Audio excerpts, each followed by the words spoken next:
สวัสดีค่ะวันนี้นะคะจะมารับคำท้า Love Squishy Tag ค่ะแท็กนินนะคะรับคำท้ามาจาก Channel หญิงปอย Lovely Squishy นะคะก็เดี๋ยวไปดูกติกากันเลยค่ะกติกาก็คือเลือก Squishy ในคอลเลกชันนะคะมา3ชิ้นนะคะ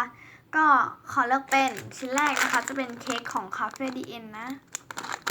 นี่นะคะแท็กมีลายเส้นนะแล้วก็ชิ้นที่2เป็นแมวน้ำของภูนิมารุนะคะชิ้นที่3นะคะเป็นคัพเค้กปอมปอมปูรินนะคะลายเส้นนะ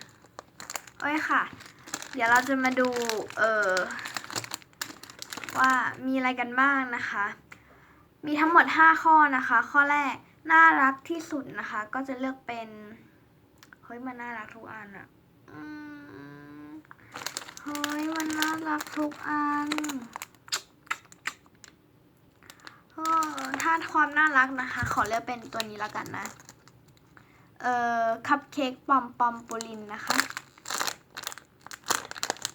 มือนี่คือเลอะสีนะคะทำออเดอร์เนาะแท็กนะคะนี่เป็นลายเส้นนะน่ารัก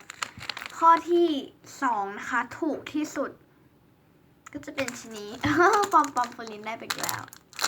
เป็นชิ้นนี้ซื้อมาไม่ถึง300 บาทนะคะเกือบแหละเกือบ300นะคะค่ะข้อที่3นะคะหอมที่สุดนะคะก็จะเป็นตัวนี้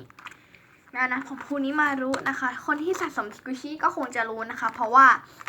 ตัวนี้เป็นตัวที่ออกใหม่แล้วก็กลิ่นตามสีเลยนะคะตัวนี้เป็นสตรอเบอรี่นะคือมันหอมมากหอมสตรอเบอรี่มากหอมมาก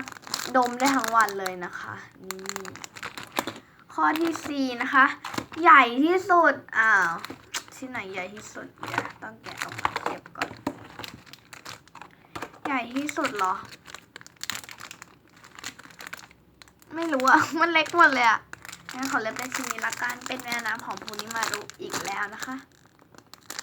ใหญ่สุดนะค่ะข้อที่5นะคะนิ่มสุด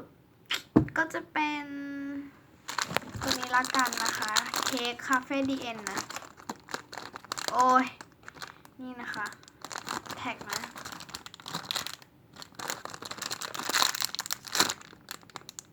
นี่สโลว์ด้ว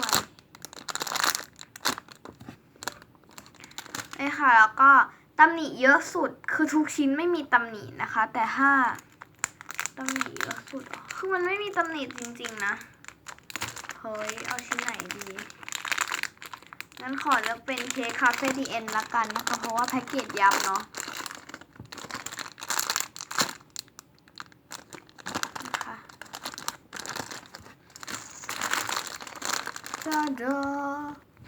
ค่ะก็รับคำท้าเสร็จเรียบร้อยแล้วนะคะ